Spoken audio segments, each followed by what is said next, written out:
if you're eating too many of the wrong carbohydrates too often and your blood sugar is running too high, your brain sugar will also run too high, because the higher the blood sugar, the higher the brain sugar.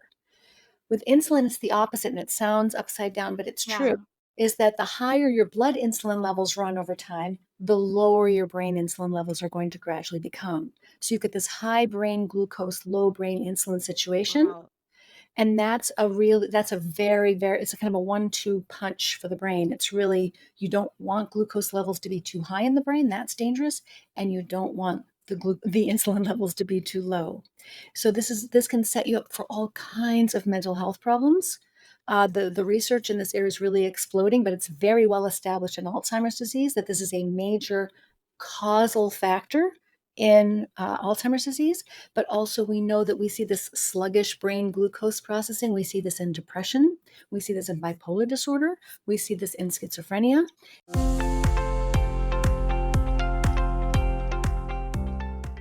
Hey there, and welcome back to another episode of the Reshape Your Health podcast. I'm your host, Dr. Morgan Nolte, and today I am so thrilled to have Dr. Georgia Eid on the podcast. She is an internationally recognized expert in nutritional and metabolic psychiatry, and her 25 years of clinical experience include 12 years at Smith College and Harvard University Health Services, where she was the first to offer students nutrition-based approaches as an alternative to psychiatric medication. Dr. E co-authored the first inpatient study of the ketogenic diet for treatment-resistant mental illness, developed the first medically accredited course in ketogenic diets for mental health practitioners, and was honored to be named a recipient of the Bazuki Brain Research Fund's first annual Metabolic Mind Award. Her new book, Change Your Diet, Change Your Mind, was released on January 30th, 2024. And today's conversation will discuss the link between insulin resistance and mental health conditions like anxiety, depression, dementia, ADHD, autism, bipolar disorder. The list goes on, and I am so excited for this conversation. Dr. Eid, thank you so much for agreeing to come on the show. Thank you very much, Dr. Nolte, for inviting me. It's really, I'm excited to talk with somebody with your depth of knowledge about insulin resistance, and I know we can apply that to the brain for your listeners and viewers today. Absolutely. So I think one thing I wanted to start the conversation off on was some background information about central versus peripheral insulin resistance. Most of the conversations that I have had on this show, if not all of them, are geared towards peripheral insulin resistance. So can you set the stage for what's the difference here and how can people easily understand it? Yes. So your listeners are probably already very familiar with this, if they've been following you for a long time, is that what one of the root causes of insulin resistance, what really drives insulin resistance, what makes cells throughout the body and brain become insulin resistant, is high levels of insulin. So if there's too much insulin, if your insulin levels are running too high too often, that's going to naturally cause cells throughout the brain and body to start to tone down their response to insulin, to protect themselves from being overstimulated by insulin. It's a very natural protective response. So, and the brain is no different. The brain can also become insulin resistant, but the effect on the brain is different from the effect on the rest of the body. So, for example, one of the jobs insulin has in the rest of the body is to allow glucose to come into cells, to let glucose into cells. The brain, because the brain requires a constant supply of glucose at all times, it doesn't put up any barriers to glucose coming in. So you do not need any insulin to get glucose across your blood-brain barrier and into your brain. And most cells inside the brain don't even need insulin. It's not even required that these cells have insulin in order for glucose to enter the cells once the glucose is inside the brain. So glucose waltzes into the brain, no questions asked, no help from insulin needed. So you might think, well, okay, what's the problem with insulin resistance? Well, if your insulin levels are running too high too often, then insulin will be bombarding the surface of the blood-brain barrier, which separates your general circulation and the rest of the body from the inside of the brain. And as the cells on the blood-brain barrier are bombarded with too much insulin, those cells become insulin resistant. And what's happening at the blood-brain barrier is that insulin requires special receptors on the surface of the brain in order to be escorted into the brain. So glucose will still waltz in, no questions asked, but the more insulin resistant the surface of the brain becomes, the harder and harder it becomes for insulin to cross into the brain, because the transport system and the receptors in the cells on the surface of the blood-brain barrier that are responsible for carrying insulin into the brain become insulin resistant. So then what you can have is a situation where your brain can be swimming in plenty of glucose, but it can still be slowly starving to death because the brain cannot make full use of glucose properly, efficiently to full capacity without adequate insulin. So if you're insulin resistant, your brain will be still have plenty of glucose, but it'll be running low on insulin, which means it's going to have a harder and harder time generating energy. So by the time if you have insulin resistance for many years, which most of us have now had for many, many years, you can lose a lot of your brain's ability to turn glucose into energy. So one quick fact before we talk more that I think is useful and kind of shocking and is that by the time a person notices any memory problems, if they're on the road to Alzheimer's disease, their brain can already have lost 25% of its glucose processing capacity. So this is a very serious problem. It's happening silently in the background over many, many years. Okay, you explained that really well. I want to backtrack and just create some visuals to help people understand. So glucose can go into the brain. There is no door guard or bodyguard to get into the brain for glucose. So let's pretend like there's a bar and there's a bodyguard outside the bar letting people in, and glucose, they can come in. They're like the pretty girls at the front of the bar in Vegas, like, come on in, you don't need a ticket, you don't need to pay. Okay, so there's a ton of glucose in the bar. But insulin, that needs a ticket. That needs that receptor. Okay. And so once in the bar, like maybe there's different rooms they could go in, like the cells in the brain. So the cells in the brain, do they kind of require the insulin so that the glucose can get into the actual cells of the brain? Is that what I'm hearing? Thank you. That's such a good point. First, I love your analogy. So, You so, can so feel it. it's perfect. It's right. So the glucose comes into the brain easily. Glucose has its own receptors, but they don't require insulin. So glucose waltzes in, and then, like you said, sort of for the insulin, there's a bouncer that gets to decide, how much insulin comes in, and that system can become insulin resistant, so less and less insulin comes in. So then once inside the brain, the insulin does need to, so glucose needs to go into brain cells in order to fuel those brain cells. And that process also usually does not require any insulin. So glucose can waltz into the brain and then also waltz into individual cells without any help from insulin. So why does the brain need any insulin at all? Why do these Right, things that was my come, question. Yeah. right? So every cell in the brain has insulin receptors on its surface, and the reason why it has those insulin receptors isn't to let glucose in most cases. There are some exceptions, but in most cases, that's not what the receptors are doing. They are there so that insulin can attach to those receptors and give those cells instructions about how to use that glucose. So Interesting. it's like a metabolic conductor. It's kind of giving directions to the all the little factories and little pathways in the cells about what's how it's going to be using that glucose. Is it going to be burning it for energy? Is it going to be is it going to use it to build DNA molecules? What is it going to be doing with that glucose? And so the insulin is sending those instructions. So this is why cells can't properly utilize glucose if the brain starts to run low on insulin, because those directions start to break down. That's interesting. Does that happen with peripheral insulin resistance as well? Like, does insulin in skeletal muscles and liver cells, is that what happens too? Like insulin, yes, it removes blood sugar from the bloodstream, but it also provides instructions to the cell on how to utilize that glucose. Yes, exactly. And so insulin is one of its most important jobs, of course, is blood sugar regulation.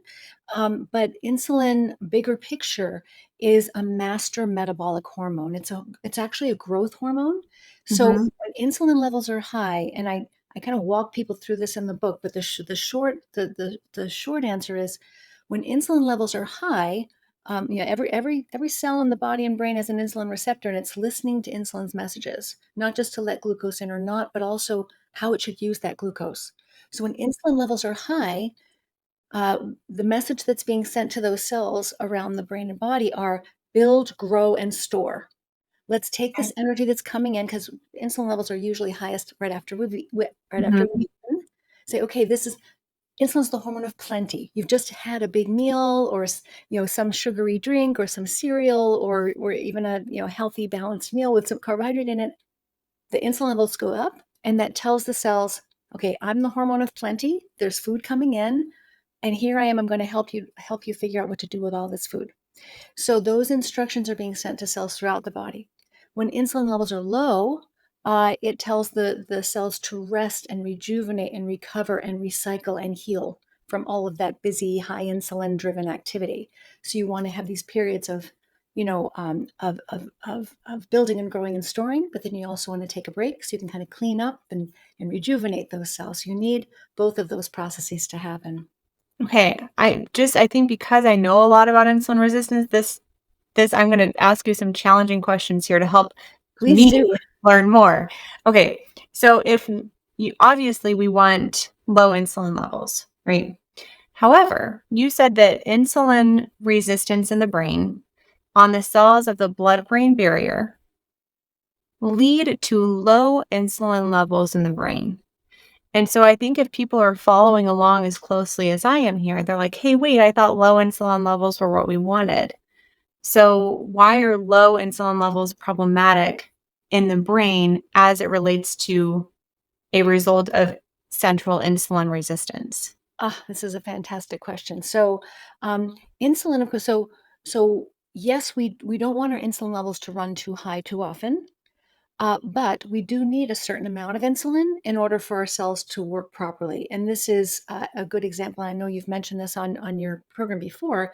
Um, type 1 diabetes. You Hmm. don't have any insulin in the body, all kinds of terrible things go wrong when you don't have any insulin. Unless you have type 1 diabetes, you're going to have always a certain amount, a low level of baseline insulin being secreted into your system all the time to keep your cells working properly. And sometimes the insulin will rise, and that's a natural and healthy process that after you eat a meal, even if it doesn't have any carbohydrate in it at all, if it's got any protein in it, it's normal and natural for insulin levels to rise to tell your cells what to do with those incoming nutrients. So we do need a certain amount of insulin at all times. So the brain, if the brain runs too low on insulin, then brain cells will not work properly. And there are certain cells in the brain. All cells in the brain they have the glucose come in, no questions asked. They don't require insulin to allow glucose to enter. But there are certain cells in the brain which require extra boosts of glucose because they're especially active cells. Those extra glucose surges, those boosts of glucose do require insulin. So Right. there are certain cells that are supercharged by insulin. And those include the cells of the hippocampus, which are the cells of the brain's memory and learning center. So because making memories and remembering things just takes a lot of extra energy. So those cells need more energy than average.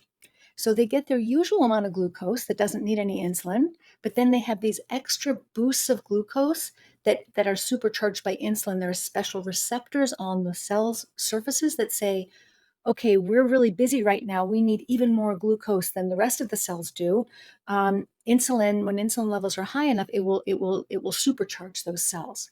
And that's why if you have insulin resistance for many, many years, the first cells that where you're going to notice problems are your memory cells. Mm. That's where the insulin deficit is going to hit those cells the hardest. Yeah, because like you said, they're the supercharger cells. They need more insulin to function properly. So when insulin levels in the brain become low, because insulin is having a hard time crossing the blood-brain barrier, you're going to see the effects in the hippocampal, which means the learning and memory regions of the brain, right?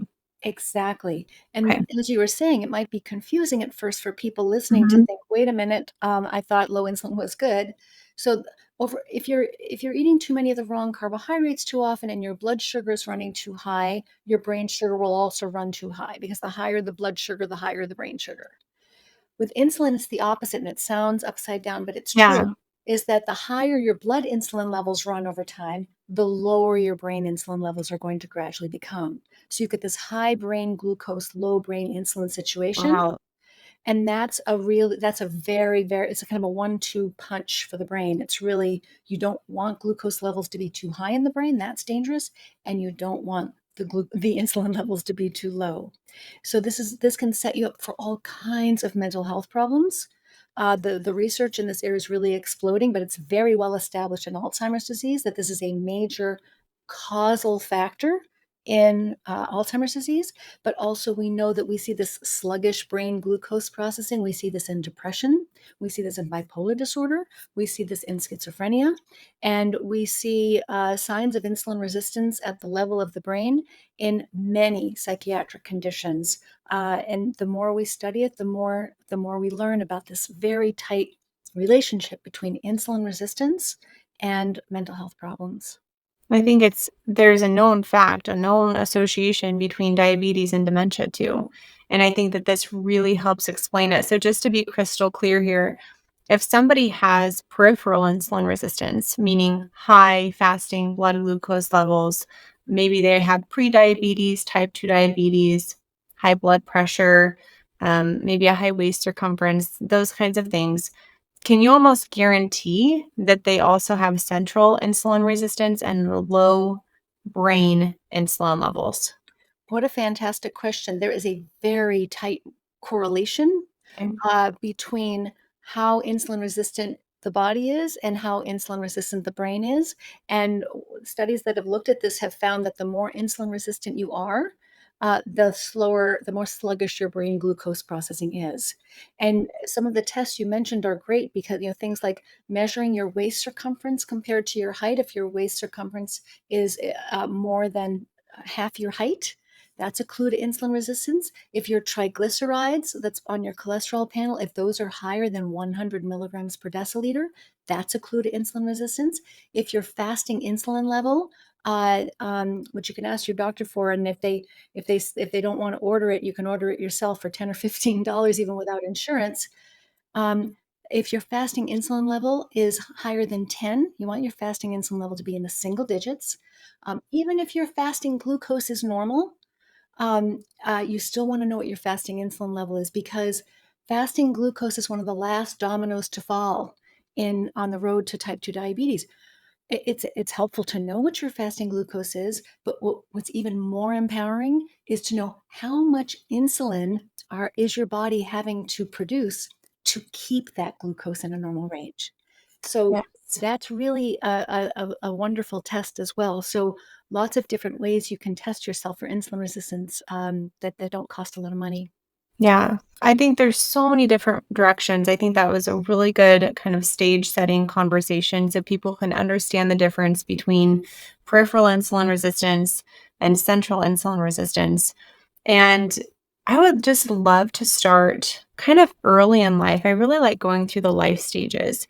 And I think that more and more children are being diagnosed with ADHD and adults, really. I think that the awareness of ADHD as a diagnosis is growing.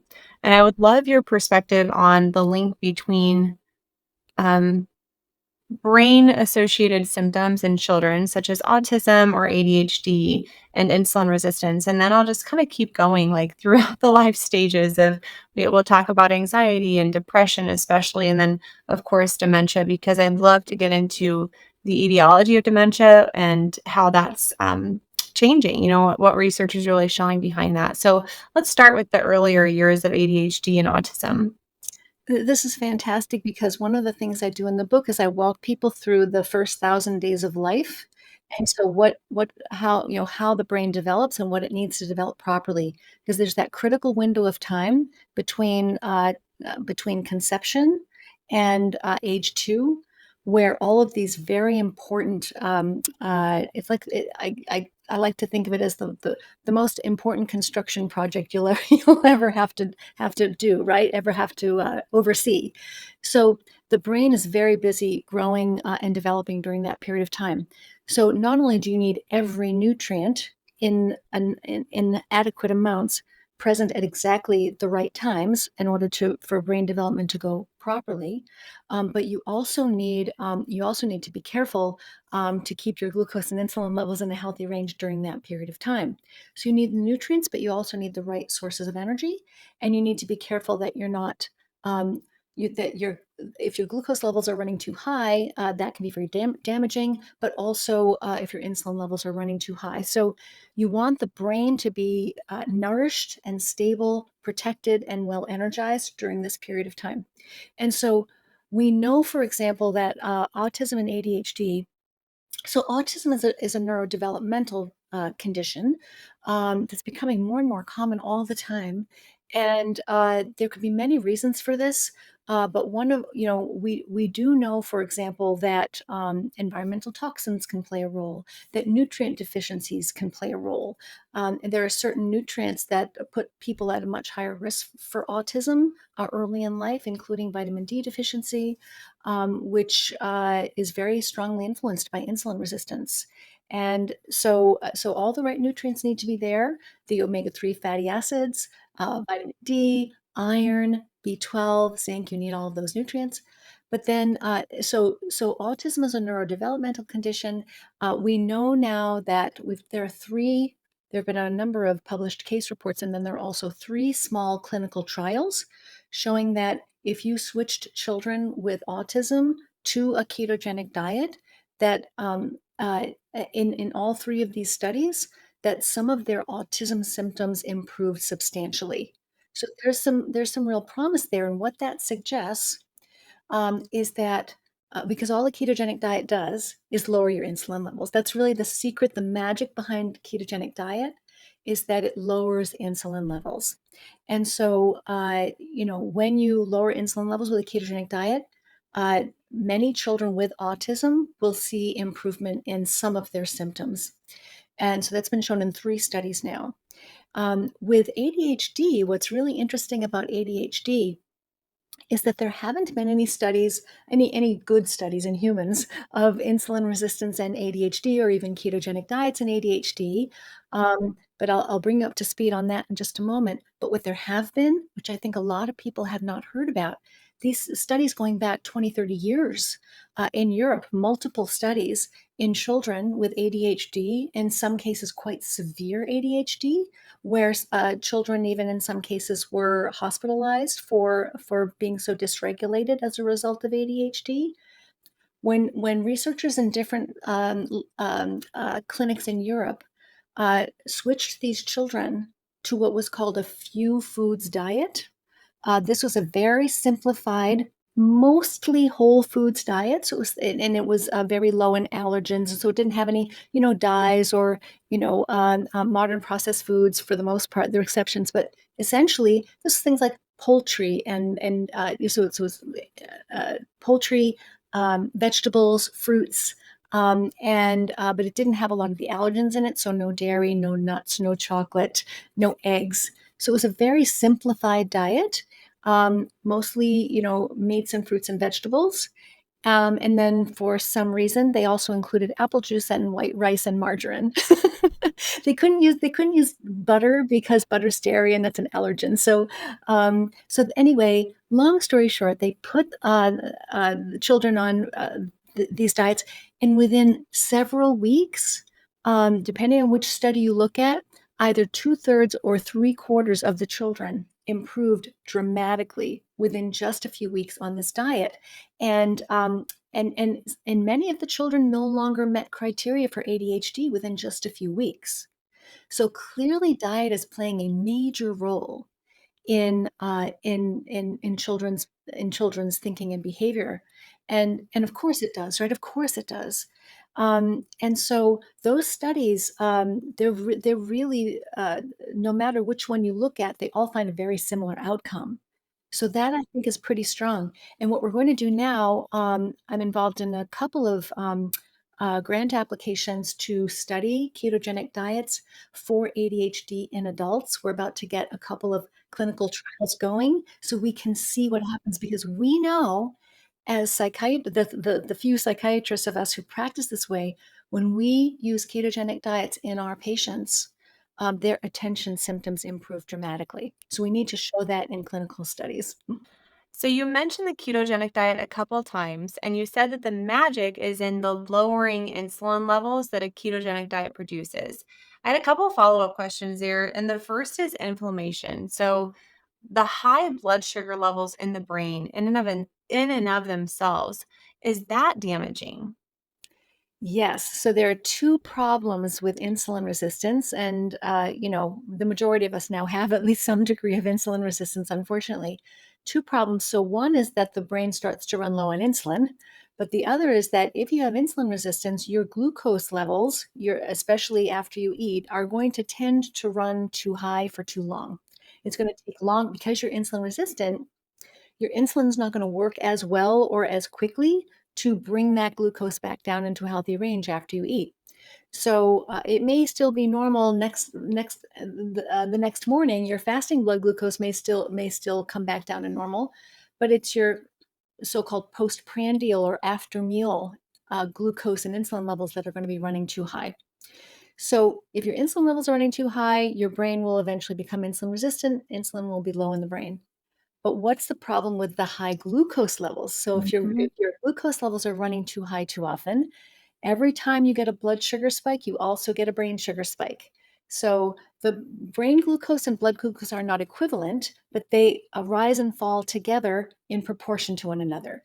The brain actually can't take too much glucose, so the blood-brain barrier only allows it keeps the brain glucose level about 80% lower than the Mm, blood glucose level at all times, but it doesn't have a way to put a ceiling on it. So if your glucose goes too high in your blood, it will also go too high in your brain.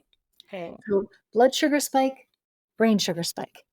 And this is not good, because whenever there's too much glucose inside the brain, that extra glucose literally sticks. It sticks to proteins and fats and membranes and DNA molecules, all the important parts of the brain.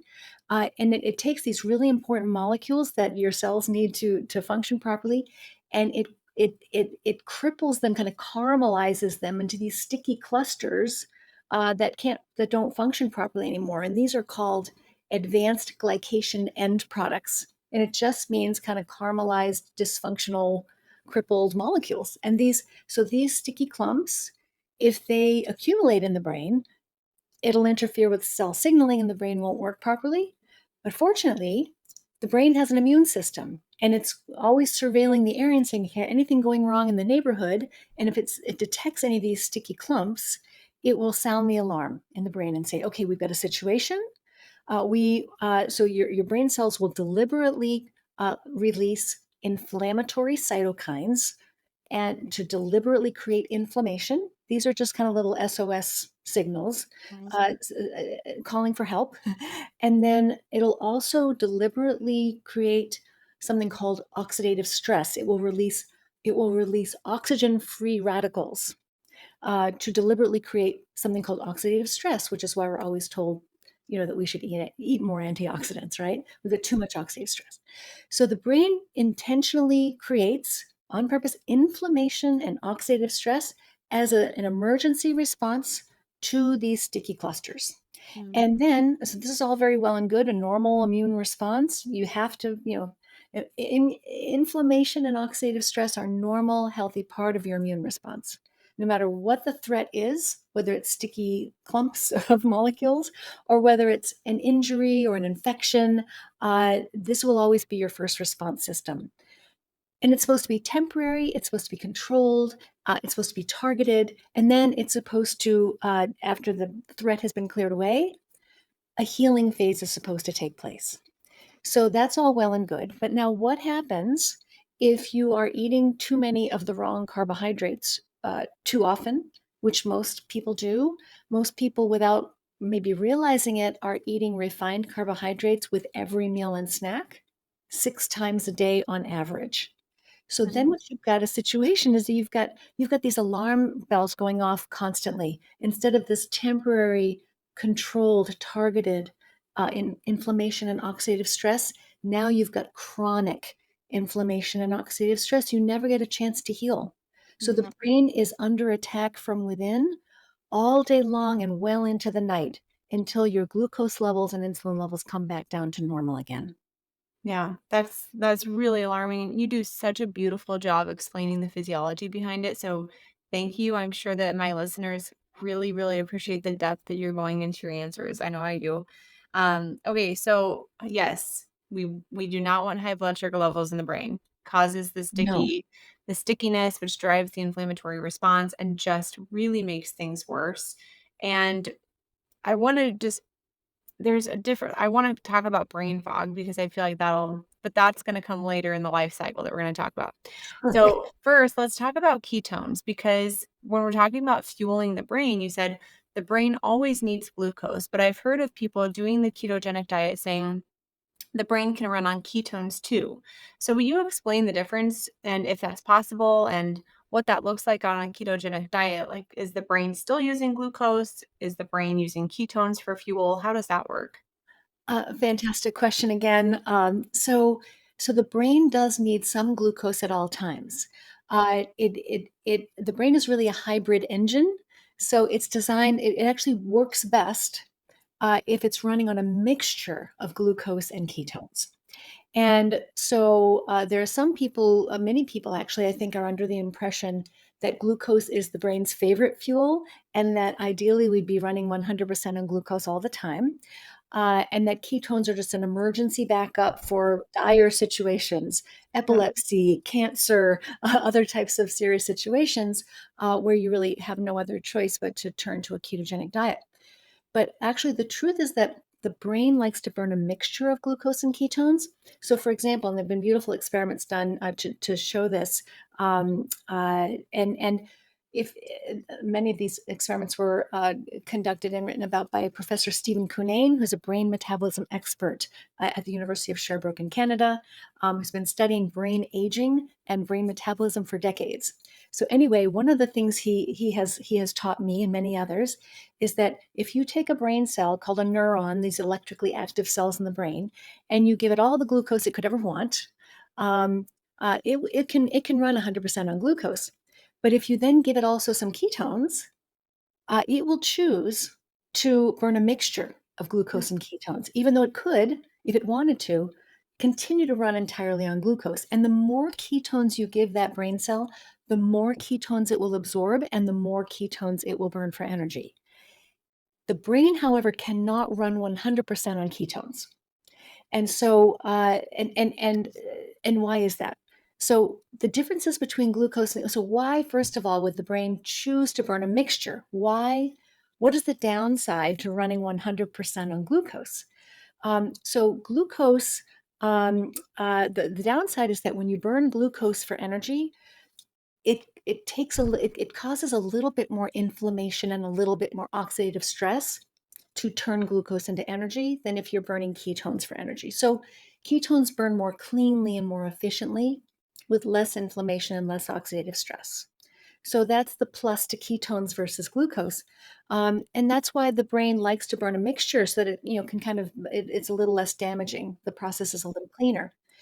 So why can't the brain run 100% on ketones if ketones are so clean and efficient? The Mhm. reason is there are certain processes in the brain that require glucose. So one of them is that there are certain cells in the brain which are very highly metabolically active. They're very, very busy. They need fast energy. And one advantage that glucose has over ketones is ketones burn faster. Or did So you mean glucose burns faster? I'm sorry. Yes. Okay, I'm Thank following. you. I'm so glad you corrected me. Yes, glucose burns faster. So you get this, there are certain cells that need that fast energy to work at the top of their game. The other advantage that glucose has over ketones is that there's a certain pathway inside cells. It's a construction pathway, which is responsible for building really important things like antioxidant molecules. We actually have our own antioxidants, no blueberries required, right? We make our own. So we can build antioxidants using this pathway and DNA molecules using this pathway. And there are other things too, but really important molecules. That pathway cannot use ketones because ketones are too small. I So see. the brain needs a mixture of glucose and ketones to really function at its best. So when you're on a ketogenic diet, coming back to your question about what happens is the more the higher your ketone levels, the higher the ratio is going to be of your brain's going to burn a mixture of glucose and ketones, but the more ketones you give it, the more ketones it will burn to a point. You'll Mhm. still always be using some glucose. The brain needs that glucose at all times, but it doesn't need much, and it works best on a mixture. And so, it's really nice to be able to, when you're on a ketogenic diet, let's say you're not eating any carbohydrates at all. Let's say you're eating like only meat and eggs and fish, which some people do, a carnivore diet. Some people do that. I've done that myself various points in my life. And you're eating very, very low carbohydrate if you're eating that way. So how is the brain going to get its glucose? Mhm. We make our own glucose out of protein and fat very, very reliably and smoothly, 24/7, without even having to think about it. You will make all the glucose your brain needs, even if you never eat a molecule of starch or sugar. So you don't need to worry about that. Yep. I was going to point that out. And I think just, will you just describe like what a ketone is in case somebody's wondering? Because I don't think that newbies to the podcast may put the link together between like the keto diet and ketones as fuel for the brain. Fantastic. So there are two kind of modes, two sort of operating systems we have. We have the operating system where just after you eat, we're in the build and grow and store and deal with all this food that's coming in. We're in the food processing mode. That's a high insulin state, usually a higher insulin state. And then in between meals, we're in this in resting and recovery and recycling mode. So how do you get into that resting and recovery and cycling mode? You have to lower your insulin levels. So when you lower your insulin levels down low enough, if you get them low enough, then that's going to turn fat burning on. You can, and I know your listeners know this because this is one of your areas of expertise, you cannot burn fat if your insulin levels are too high. So when insulin is high, it's telling you to make fat, store fat. When insulin levels are low, it's saying, okay, we are going to burn fat now. Hmm. So when you lower insulin levels down to that particular magic point, you're going to turn fat burning on. And if you've turned fat burning on vigorously enough, there's going to be so much fat that needs to be burned coming through the liver that the liver starts to turn some of that fat into ketones. It breaks the fat down into these little bite-sized chunks that can dissolve in the bloodstream and travel throughout the brain and body. And so these ketones, they're really fragments of fat that are ready to burn. Yep. They travel in the circulation very easily. They don't need any special carrier molecules or anything like that. And they cross easily into the brain and they bridge that energy gap. And they can cross into the brain beautifully without any help from insulin.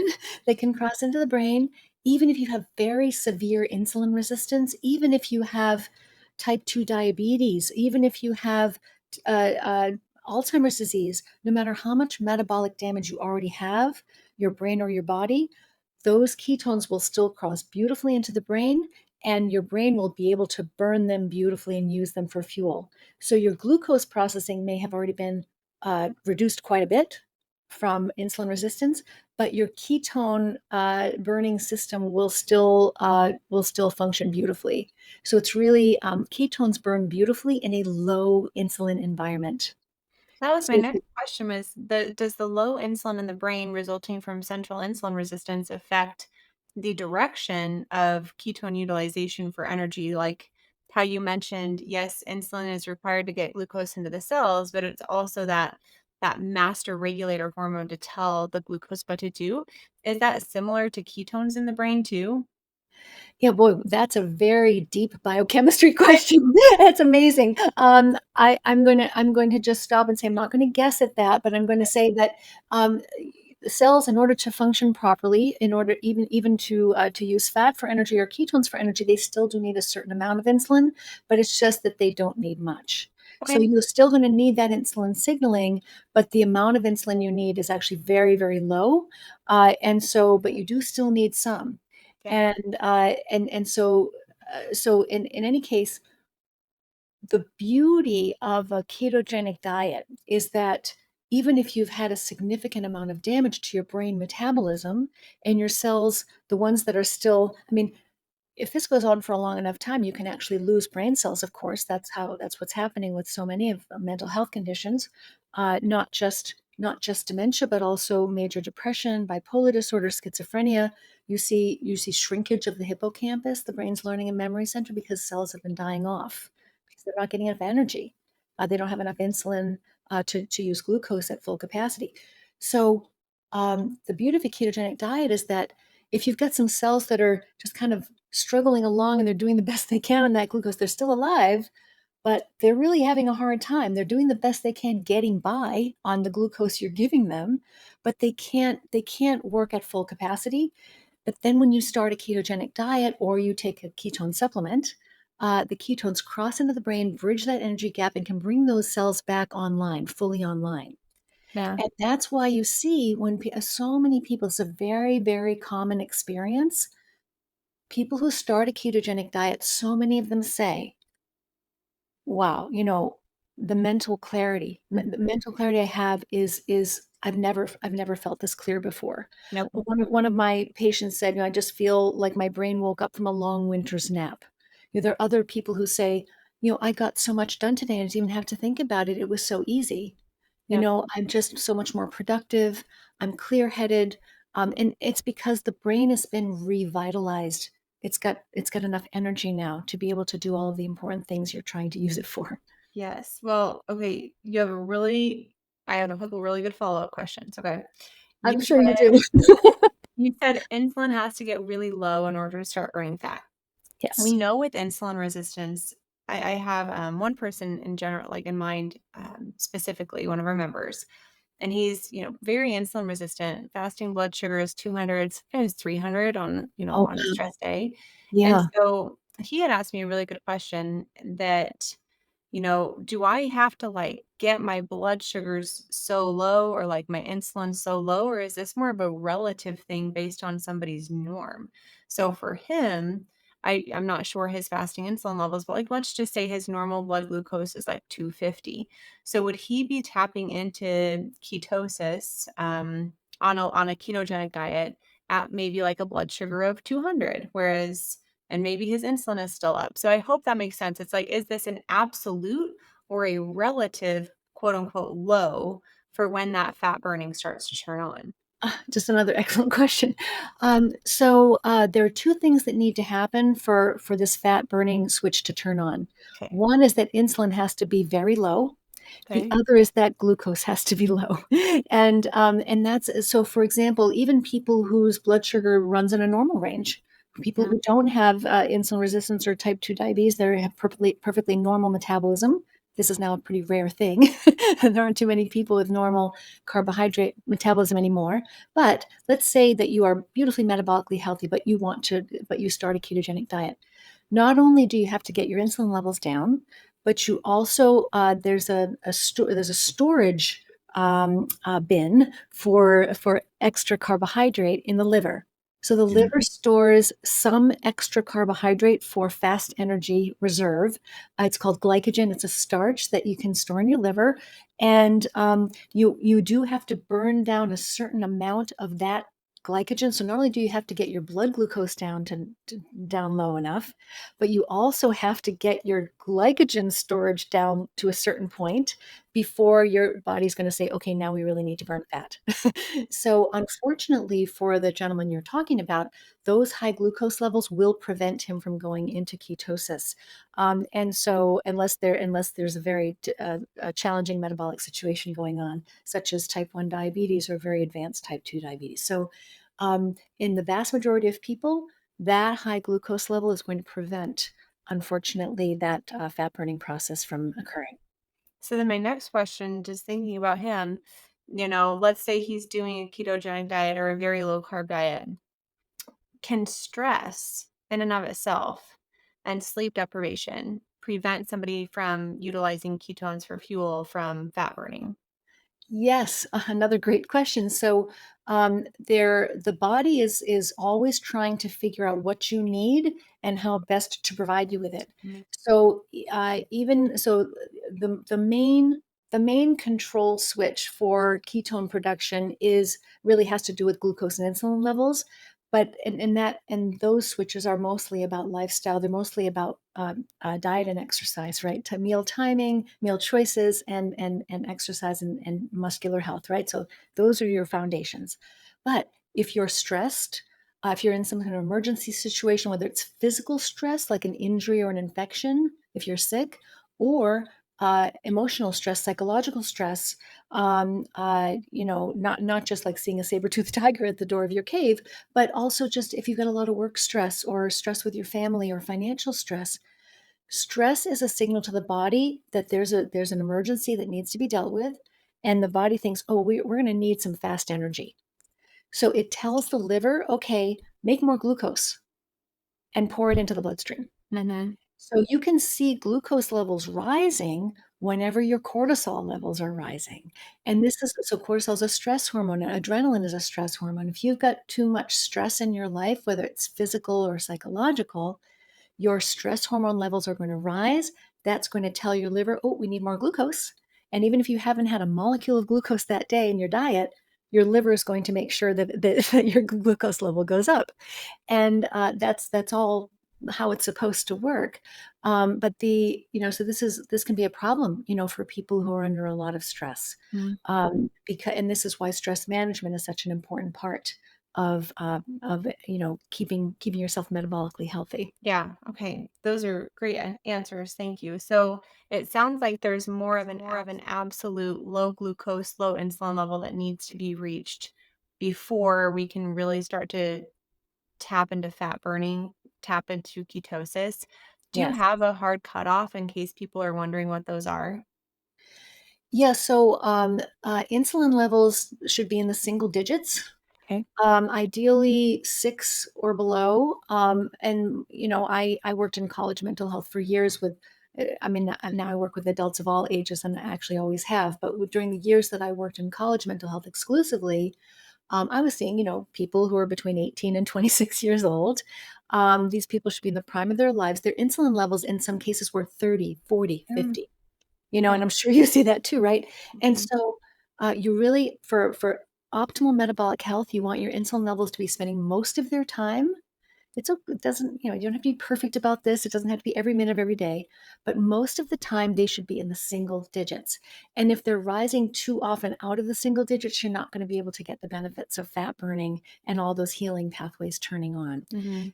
In terms of your glucose level, in order to get into ketosis, the glucose levels have to come down into at least the 80s. Okay. And sometimes, and you can, if as you're adapting to a ketogenic diet, you can even see glucose levels come down even further than that. But if the glucose levels are in the 90s or higher, it's going to work against your fat burning pathways. So is therapeutic fasting really the best way if someone like needs to lower glucose insulin levels? Is that kind of the best way to do so? Another great question. So there are different ways to get into ketosis. Mhm. Ketogenic diet is one way. Fasting is another way. Calorie restriction is another way, but you have to get your calories down to 725 calories per day or less, Okay, okay. which is hard for people to sustain. Mhm. And intense exercise can help people enter into the ketosis range. But the only way to there are lots of ways to get into ketosis because all of those things will lower insulin levels. Exercise will lower insulin levels. Fasting will lower insulin levels. Ketogenic diets will lower insulin levels. Calorie restriction will lower insulin levels. But the only way to safely and comfortably stay in ketosis long term without the need for fasting or the need for exercise. I'm a fan of exercise. I'm not saying don't exercise, but the only way to do that, if you're trying to stay in ketosis most or all of the time, is a ketogenic diet. Mhm. Yep. Okay. I think that we've kind of done this is a mental health episode, and we're just kind of like now diving into it because after I asked that question about ADHD and autism, like, oh, there's still some other things to unpack here for people to understand like how the brain uses fuel. So I feel like we did a good job of that. And I wanted to kind of move through the lifespan of, all right, why does central insulin resistance contribute to anxiety and depression? Yeah, so we know so much more about the root causes of mental health conditions than we did even 10, 15 years ago. We used to think, I mean, I was trained as a psychiatrist, I was trained, to explain to my patients what the root causes were of their suffering, and I was trained that these mental health conditions they have these biopsychosocial roots. The biopsychosocial theory of mental health problems means that there are biological roots to these problems and there are psychological roots to these problems. So I was trained, to treat the psychological roots of these problems, things like stress and trauma and your mother. I was trained to treat those with psychotherapy. And I was trained to treat the biological root causes, which I was told were things like, your family history and your genetics and these chemical imbalances um, with psychiatric medications, right? So I use medications and psychotherapy to treat the biological and the psychological causes of mental illness. But we were never taught to think about, well, what causes these chemical imbalances in the first Yeah, place, right. right?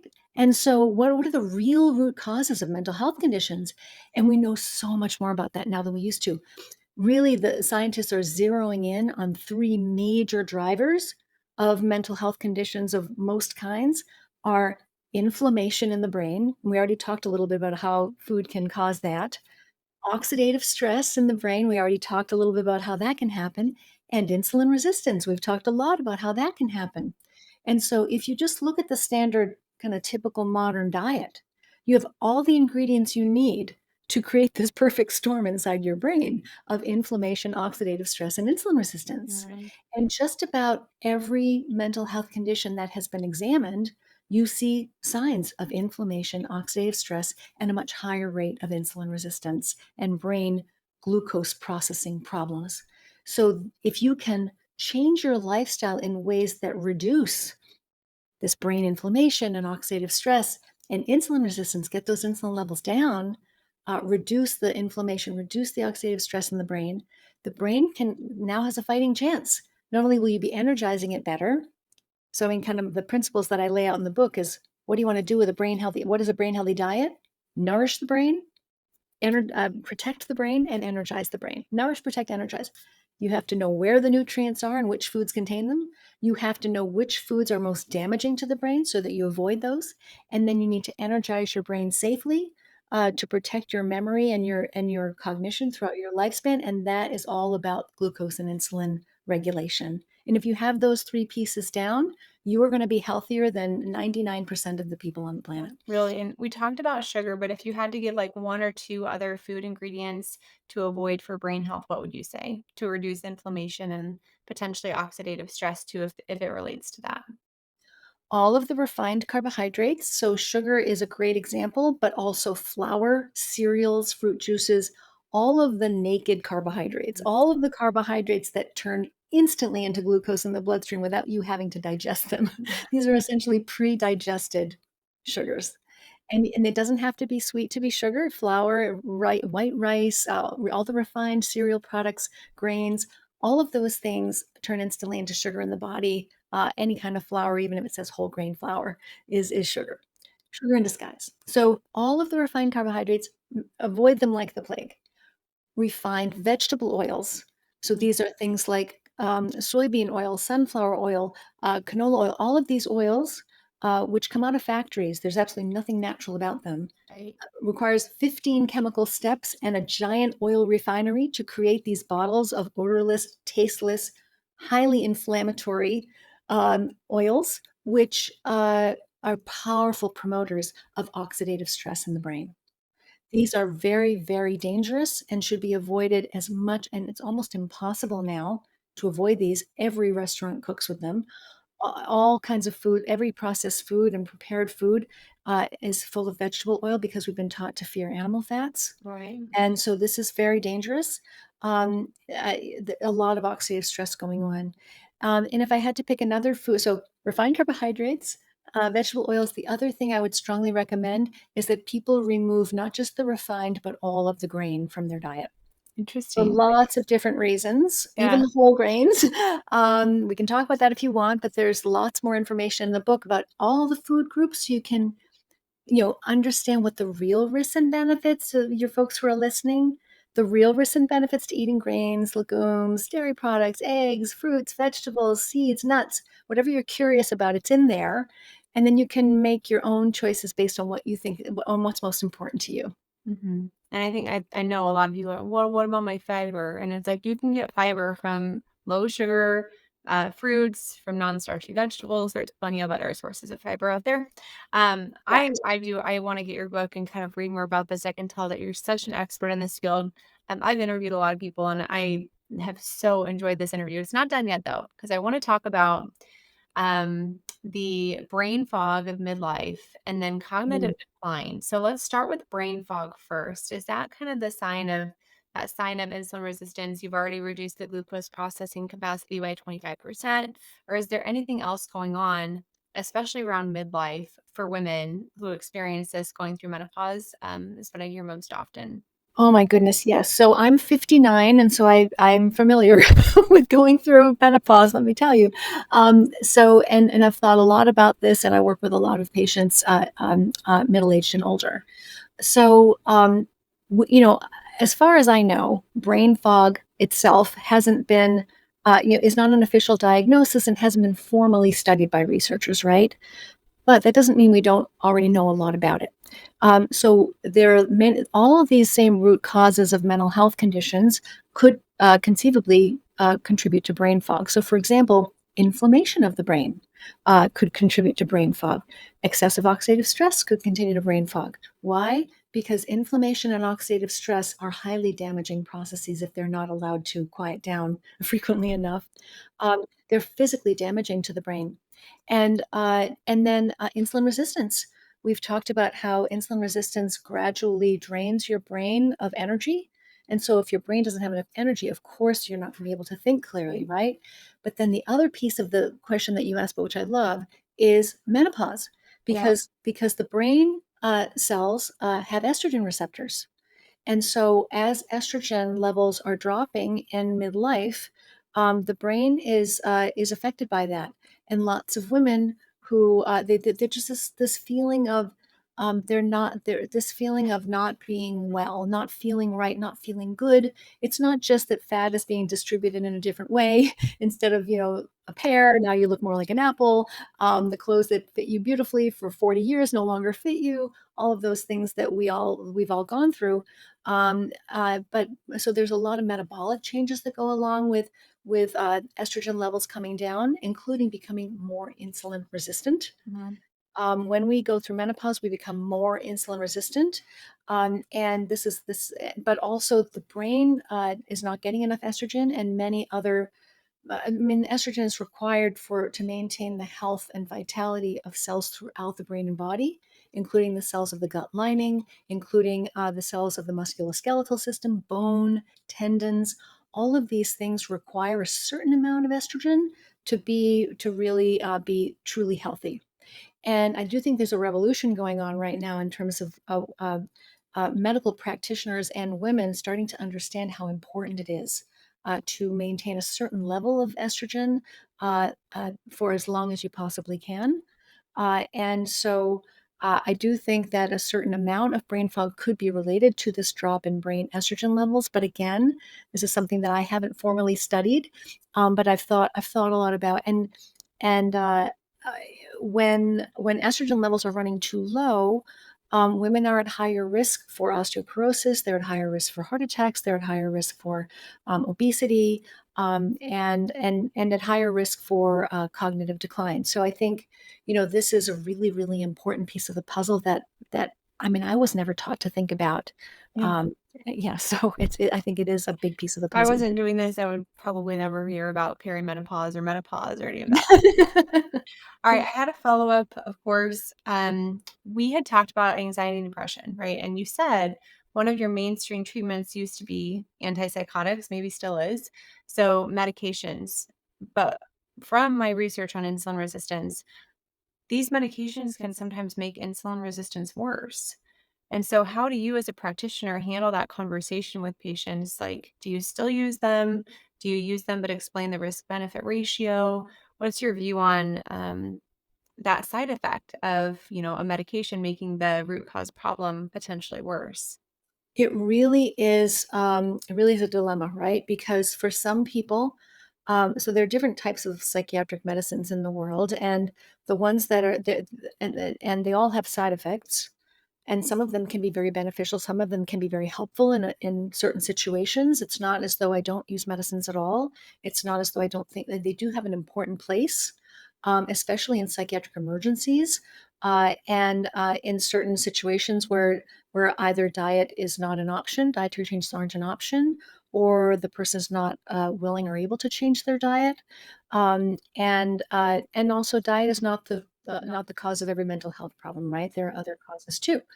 So medications are important, but they do fail most people.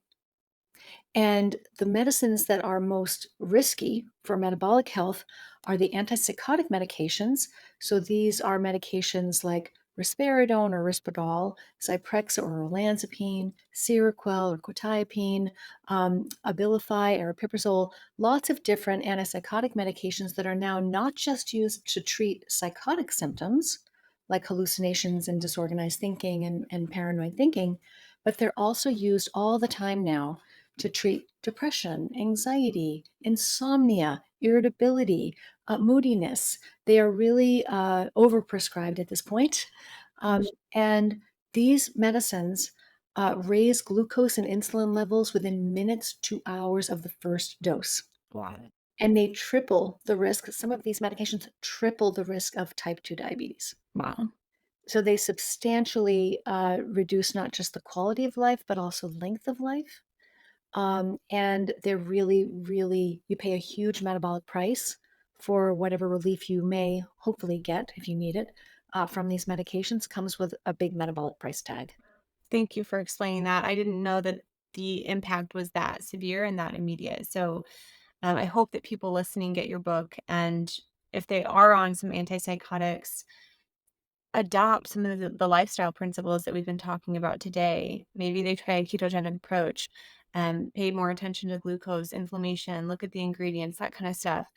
Because we're not here to like shame or, blame or anything like that. Like we understand there's a role for medications. We also understand, just like you said, you can't out supplement and out medicate your way, out of a unhealthy lifestyle. So I think both of us are definitely on the same page. Like the lifestyle recommendations still don't change, even if you choose to add medication. Like this is still going to be a recommendation. So I know your hard cutoff is in 5 minutes. And so I would love to ask about Alzheimer's disease because historically we've been taught that it's the, amyloid plaques that are kind of causing the neurofibrillate, like these tangles in the brain. And that's why the brain function is declining. And so I would love your perspective very quickly. I know we just have a couple minutes here on insulin resistance and Alzheimer's and how the root cause may be changing in the literature a little bit or evolving in the literature.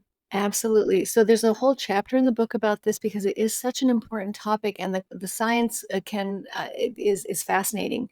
But in a nutshell, Yes, you do see in Alzheimer's disease, you can see these amyloid plaques and these what are called neurofibrillary tangles, the plaques and tangles, right? And these can interfere with normal cell function in the brain, but they're not the cause of Alzheimer's. It's quite clear. It's been clear for a long time now that these are symptoms, sort of, they're kind of debris that's building up in the brain because of a metabolic problem that's going on in the brain, which is preventing the brain from processing those proteins properly and clearing them away. And so a big part of that is not having enough insulin. So having the right amount of insulin prevents those plaques and tangles from accumulating in the first place. And I explain more detail about that in the book because it's a little complicated, but the bottom line is they are clues to Alzheimer's, but they're not the cause. Mm. And lots of people have these plaques and tangles and never have any cognitive impairment at all. Yeah. And then other people can have Alzheimer's and not have plaques or tangles. So they're not as tightly connected as we have been led to believe. There is a strong relationship, no question, but drug after drug after drug that has been aimed at those dysfunctional clumps that are the plaques and tangles that are piling up in the brain. Those medications don't work. They don't improve cognitive function. So that we're aiming at the wrong target. The target is why are these plaques and tangles there in the first place? And in 1 minute, can you why are they there in the first place? Because there are many reasons, but the primary reason is that there isn't enough insulin to maintain healthy brain metabolic function. The brain cells need to be in good working order. They need to have enough energy and the right parts and the pathways all running smoothly in order to keep, in order basically to perform all the maintenance tasks that the brain needs to do to keep itself clear of these things. So these plaques and tangles, they begin we create, the brain creates these molecules that eventually turn into these plaques and tangles for very good reasons. These are healthy molecules that we need. It's just that what's happening, it's a tau protein and an amyloid protein. The brain makes tau and amyloid on purpose for very good reasons. So we don't want to get rid of the tau and amyloid. We want to prevent it from piling up into these dysfunctional toxic heaps. Yep. That's the problem. And so we don't have the maintenance crew coming around and making sure that these things aren't happening and clearing away the debris and going into healing mode more often, keeping our insulin levels down, and keeping our insulin levels in the blood down, so that the insulin will still be able to cross nicely into the brain. Yes. Well, Dr. Gee, I so appreciate your time today. You have been a true expert. I have learned a lot. I'm sure my listeners have learned a lot. I'm really excited to read your book. I love your gentle approach. I love the evidence that you bring to the table. Can you please let us know where we can go get your book? Well, that's really nice. I've actually really enjoyed this interview. It's been a real treat for me. And so the book is called Change Your Diet, Change Your Mind. Here it is. Right there. And you can get it wherever you like to get books. I like to recommend Bookshop because they support independent booksellers, but get it wherever you like to get books, or recommend that your library gets it if you'd like to increase access to the book to your community. And if you want to learn more about it, the easiest place to find more is on my website. So my website is called diagnosisdiet.com. Perfect. Thank you so much for your time and expertise. I really appreciate it. I know my audience did too.